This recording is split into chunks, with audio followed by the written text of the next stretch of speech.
Hello everyone, मैं doctor प्रगति गुप्ता और आज इस वीडियो में हम बात करेंगे हाई ब्लड प्रेशर के बारे में। हाई ब्लड प्रेशर से कैसे किडनी ख़राब होनी शुरू होती है और कैसे इसे हम मैनेज कर सकते हैं। तो सबसे पहले जानना ये ज़रूरी हो जाता है आपकी बॉडी में ऐसे क्या चेंजेस आए कि आपका बीपी एकदम से शूट होना शुरू हो गया। नॉर्मल जो बीपी रहता है वो 120/80 होता है, बट एकदम से अगर आपका बीपी बढ़ना शुरू होता है तो उसकी वजह से आपके किडनी पे इफ़ेक्ट आना शुरू हो जाता है, आपके बॉडी में से प्रोटीन लॉस होने लगता है। ये सारी प्रॉब्लम्स देखने को मिल जाती हैं। सबसे पहले हमें जानना ज़रूरी है बीपी बढ़ना शुरू क्यों हुआ।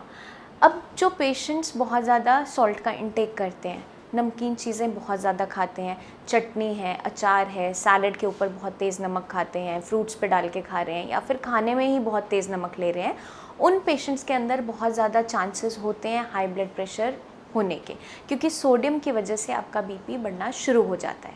अब पेशेंट्स ने जब बहुत ज़्यादा सॉल्ट का इंटेक किया, पेशेंट का बीपी बढ़ना शुरू हुआ, और जब हाई ब्लड प्रेशर के साथ आपकी आर्टरीज़ के अंदर ब्लड किडनी तक जाता है तो क्या देखने को मिलता है, किडनी पे बहुत ज़्यादा प्रेशर क्रिएट होने लगता है। हाई ब्लड प्रेशर की वजह से जब बार बार बैंग होता है आपकी आर्टरीज़ के ऊपर जो किडनी तक खून लेकर जा रही है, तो देखा क्या जाता है इस बैंग की वजह से बार बार किडनी का टिश्यू इफ़ेक्ट होता है। अब किडनी के टिश्यू के ऊपर बार बार चोट लगी, जिस हिस्से पे बार बार चोट लगती रहती है वो हिस्सा हार्ड होना शुरू हो जाता है, उस हिस्से की हार्डनिंग होनी शुरू हो जाती है। अब जब ये हार्डनिंग होनी शुरू होती है, सेल्स अपने आप को चेंज कर लेते हैं उस हाई बीपी को सहने के लिए, ताकि आगे उनको और ज़्यादा नुकसान ना हो। बट उस कंडीशन के अंदर क्या हो जाता है, वहाँ टिश्यू का फाइब्रोसिस हो जाता है, हार्डनिंग हो जाता है, जिसकी वजह से वो टिश्यू डैमेज की तरफ चला जाता है और किडनी के अंदर श्रिंकेज देखने को मिल जाती है, किडनी का साइज़ छोटा हो जाता है। अब जब किडनी का साइज़ छोटा हो जाता है, उसकी एफिशिएंसी भी कम होनी शुरू हो जाती है, क्योंकि ऑलरेडी हाई बीपी बना हुआ है, बार बार बैंग हो रहा है और जो टिश्यू ख़राब हो चुका है उस पर बार बार चोट लगती जा रही है, हम उसे मैनेज नहीं कर रहे हैं, तो किडनी ख़राब होती चली जाती है। और पेशेंट के अंदर सिम्टम क्या देखने को मिलता है, उनका प्रोटीन लॉस बहुत तेज़ी से बढ़ जाता है। अब बॉडी के अंदर जो प्रोटीन रहना चाहिए था वो यूरिन के रास्ते लीक होने लगता है, तो पेशेंट के अंदर बहुत ज़्यादा वीकनेस क्रिएट हो जाती है, वेट लॉस होने लगता है, कमज़ोरी महसूस करने लगता है। ये सारे सिम्टम्स देखने को मिल जाते हैं। इन सभी सिम्टम्स को मैनेज करने के लिए सबसे पहले क्या काम करना होता है, हमें रूट कॉज पे वर्क करना होता है। जो हाई ब्लड प्रेशर है पेशेंट की बॉडी में, उसको मैनेज करना होता है। बीपी की मैनेजमेंट किडनी फेलियर के पेशेंट्स में करनी आसान नहीं होती। आगे मैं चलकर इसी वीडियो में आपको बताऊंगी कैसे हम हाई ब्लड प्रेशर को मैनेज कर सकते हैं। तो अब हम चलते हैं सेकंड रीज़न के बारे में जिसकी वजह से बीपी बढ़ता है। जिन पेशेंट्स के अंदर एडिक्शन देखने को मिलती है, टबैको की एडिक्शन देखने को मिलती है, पेशेंट बहुत लंबे टाइम से टबैको का यूज़ कर रहा होता है, तंबाकू चबा रहा है या स्मोकिंग कर रहा है, तो देखा क्या जाता है पेशेंट का बीपी बहुत तेज़ी से बढ़ने लगता है। अब ऐसा क्यों होता है ये समझना ज़रूरी है। टबैको के अंदर निकोटिन होती है। जब भी आप तंबाकू लंबे समय से चबा रहे हो, उसको स्मोक कर रहे हो या च्यू कर रहे हो, तो निकोटिन बहुत ज़्यादा आपकी बॉडी में इकट्ठी होती चली जाती है। निकोटिन की वजह से क्या देखने को मिलता है, निकोटिन का जो इफ़ेक्ट होता है, निकोटिन आपकी बॉडी में एक फील गुड फैक्टर प्रोवाइड करता है। अब वो फील गुड फैक्टर कैसे मिलता है, वो हिट कैसे मिलता है, उसको आप समझ लीजिए।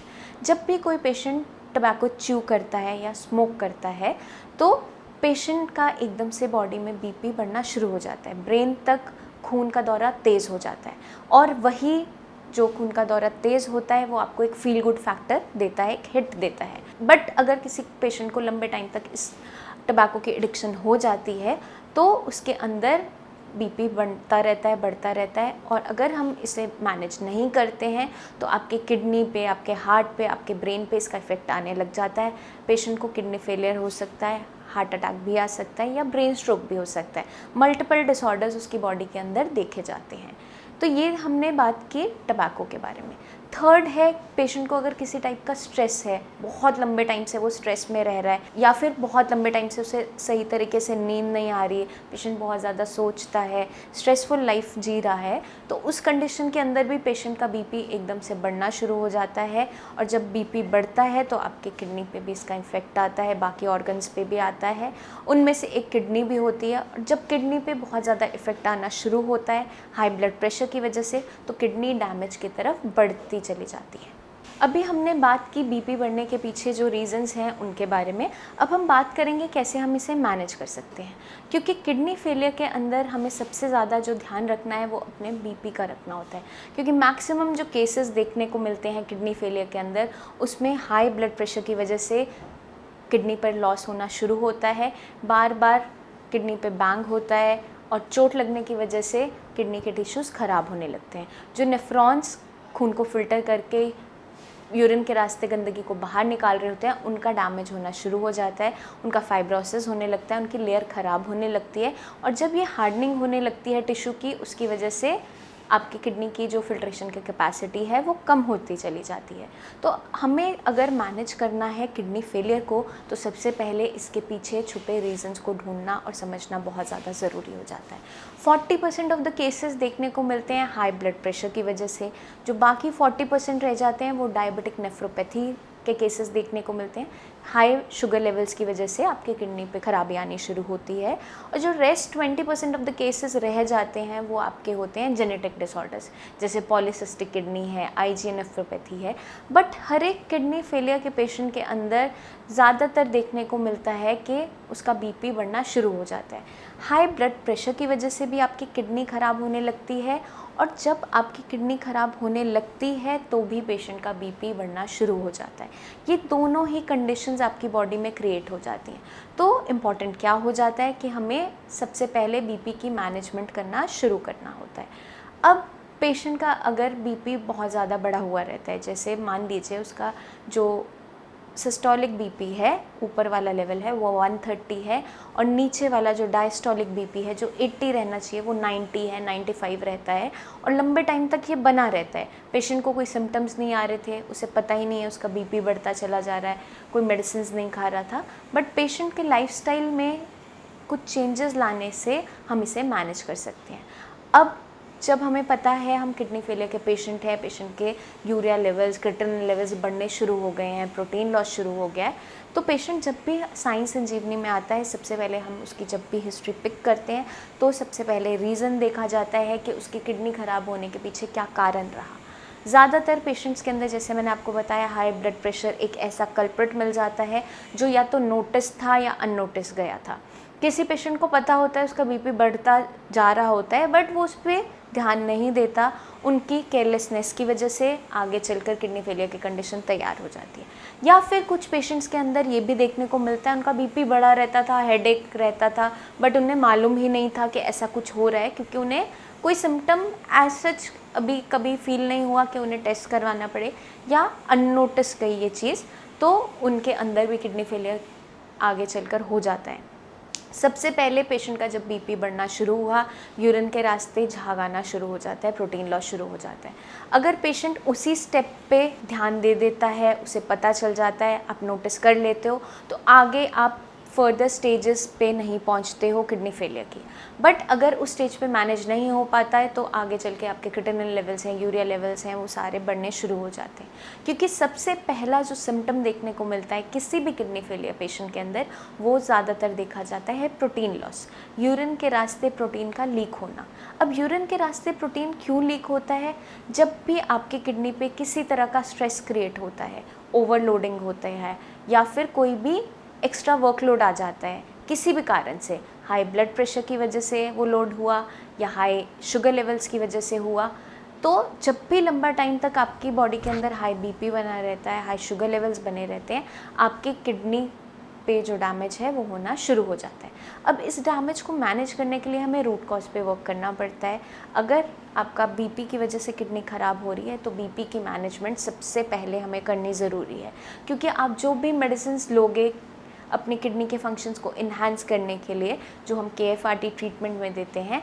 बट अगर हम रूट कॉज पे ध्यान नहीं देते हैं, फिर भी पेशेंट का BP बढ़ रहा है, तो आपकी कंडीशन ख़राब होती चली जाती है। तो जैसे ही कोई भी पेशेंट साई संजीवनी में आता है, हम उसका डायग्नोसिस बनाते हैं, किस वजह से किडनी ख़राब हुई। मान लीजिए उसकी जो किडनी है हाई BP की वजह से ख़राब हो रही है, जिसे हम इस्चेमिक नेफ्रोपैथी कहते हैं।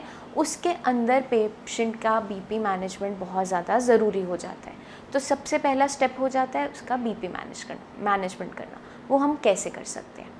अगर पेशेंट सॉल्ट कंटेक बहुत ज़्यादा कर रहा है, तो उसका सॉल्ट रिस्ट्रिक्ट करवाया जाता है डाइट के अंदर।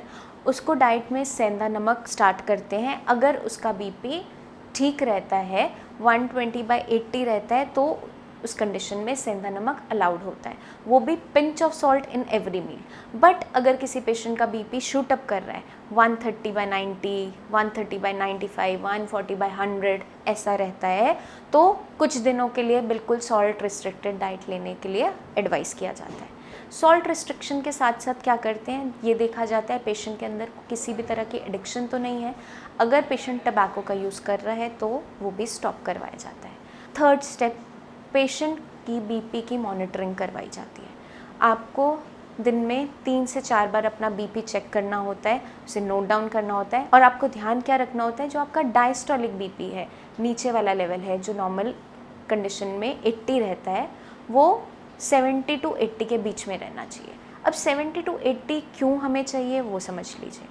जितने भी किडनी फेलियर के पेशेंट्स होते हैं, उनके अंदर आपका अगर डायस्टोलिक BP लोअर साइड रहता है, उतना उनकी किडनी को टाइम मिलता है रिपेयर होने का, क्योंकि किडनी को ऐसी फेवरेबल कंडीशंस मिलनी शुरू हो जाती हैं जहां वो रिपेयर ले पाती हैं। तो जब हम आपका KFRT ट्रीटमेंट स्टार्ट करते हैं, आपकी BP की मेडिसिन जो चल रही होती हैं ऑलरेडी, एलोपैथिक मेडिसिन, वो स्टॉप नहीं करवाई जाती हैं, वो साथ के साथ आपको लेनी होती है। और आपकी डाइट में चेंजेस किए जाते हैं, आपके लाइफस्टाइल में जो बदलाव हम लाने के लिए बोलते हैं वो आपको फॉलो करने होते हैं। आपको कुछ एरोबिक एक्सरसाइजेस करने के लिए कहा जाता है, वो कंडीशन टू कंडीशन वेरी करता है, पेशेंट टू पेशेंट कहाँ पे अलाउ करना है, कहाँ नहीं करना है। वो मैं नेक्स्ट वीडियो में आपको समझाऊंगी कि कौन कौन सी एक्सरसाइजेस एक किडनी फेलियर का पेशेंट आसानी से कर सकता है, क्योंकि हर कंडीशन के अंदर एक्सरसाइजेस अलाउड नहीं होती हैं और विगरस एक्सरसाइज तो कोई भी बिल्कुल नहीं करनी होती है। तो आपको हम कुछ एरोबिक एक्सरसाइजेस एडवाइस करते हैं, जैसे अनुलोम विलोम है, बहुत आराम से करना होता है, जिससे आपका स्ट्रेस लेवल मैनेज होने लगे, आपकी बॉडी में ऑक्सीजन अच्छे तरीके से जाए और आपकी किडनीज रिपेयर लेना शुरू करें। तो मैंने आपको जैसे बताया, BP की मॉनिटरिंग हो गया, सॉल्ट रिस्ट्रिक्शन हो गया, कोई अगर एडिक्शन है उसको स्टॉप करना होता है, ये सारी चीज़ें हम मैनेज करते हैं। जब एक बार ये आपके BP लेवल्स मैनेज होने शुरू हो जाते हैं, तो आपकी किडनी फर्दर डैमेज से बच जाती है। आपकी बॉडी के अंदर प्रोटीन लॉस होना निल हो जाता है। जो यूरिन के रास्ते प्रोटीन की लीकेज बनी हुई थी, क्योंकि जब भी आपका BP शूटअप करता है, आपकी किडनी पे लोड आता है और देखा क्या जाता है, आपके यूरिन के रास्ते प्रोटीन लीक होना शुरू हो जाता है। और जब ये प्रोटीन लीक होना शुरू होता है, तो पेशेंट की बॉडी के अंदर वीकनेस है, वेट लॉस है, या बहुत जल्दी थकान होना, ये सारे सिम्टम्स देखने को मिल जाते हैं। इसकी मैनेजमेंट के लिए हमें BP को मैनेज करना बहुत ज़्यादा ज़रूरी हो जाता है, क्योंकि जो मेन कल्प्रिट है वो BP है आपकी किडनी को ख़राब करने में। जब तक हम उसे नहीं हटाएंगे, उसको मैनेज नहीं करेंगे, जितनी हम मर्ज़ी आप ट्रीटमेंट ले लोगे, आपको रिजल्ट्स नहीं मिल पाते। तो सबसे पहले हमें अपने BP को मैनेज करना ज़रूरी हो जाता है। आई होप ये वीडियो आपको मदद करेगी अपने ब्लड प्रेशर को कंट्रोल करने में और फर्दर अपनी किडनी फेलियर की कंडीशन को मैनेज करने में। फिर भी आपके माइंड में कोई भी डाउट्स हों अपनी किडनी हेल्थ को लेकर, अपने बढ़ रहे क्रिएटिनिन को लेकर, तो नीचे दिए हुए नंबर्स पर आप हमारी टीम ऑफ डॉक्टर्स से खुलकर बात कर सकते हैं। आप क्लिनिक पे आकर मुझसे अपॉइंटमेंट भी ले सकते हैं। तब तक के लिए आप अपना खास ध्यान रखिए। जल्दी ही मिलते हैं नेक्स्ट वीडियो में, जहां मैं आपको बताऊंगी कुछ ऐसी एक्सरसाइजेस जो एक किडनी फेलियर का पेशेंट कर सकता है, और ख़ास आपको क्या ध्यान रखना है, जो आपको हम गाइडलाइंस देते हैं, जो आपको हम चीज़ें समझाते हैं, वो आपको अच्छे तरीके से फॉलो करनी होती है, ताकि आप अपनी किडनी हेल्थ को इम्प्रूव कर सकें। तब तक के लिए मैं चलती हूँ। आप अपना खास ध्यान रखिए। धन्यवाद।